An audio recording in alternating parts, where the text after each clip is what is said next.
Rice एक गरीब बस्ती में रहने वाला लड़का था, लेकिन उसका नाम उसकी हालत से बिल्कुल उल्टा था।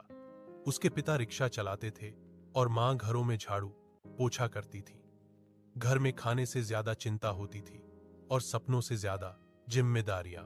रईस पढ़ने में बहुत तेज था। स्कूल में टीचर उसे चलती फिरती किताब कहते थे। गणित के सवाल वह ऐसे हल करता जैसे खेल हो, लेकिन किताबें, यूनिफॉर्म और फीस, ये सब उसकी समझ से बाहर की चीजें थीं। अक्सर वह स्कूल के बाहर खड़ा होकर क्लास की आवाजें सुना करता। जब दोस्त किताबें खोलते, तब रईस मजदूरी के लिए निकल जाता।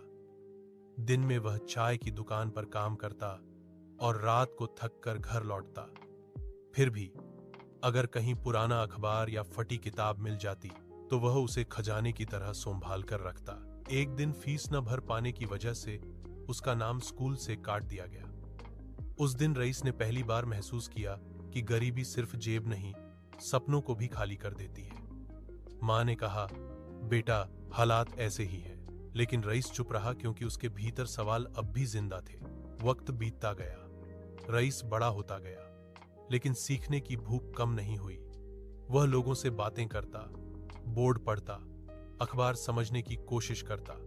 उसने पढ़ाई छोड़ी थी, लेकिन ज्ञान नहीं। एक दिन उसी चाय की दुकान पर एक मास्टर साहब आए।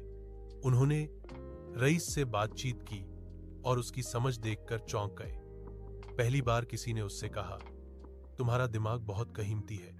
रईस को उस दिन यकीन हुआ, गरीबी रास्ता रोक सकती है, सोच नहीं।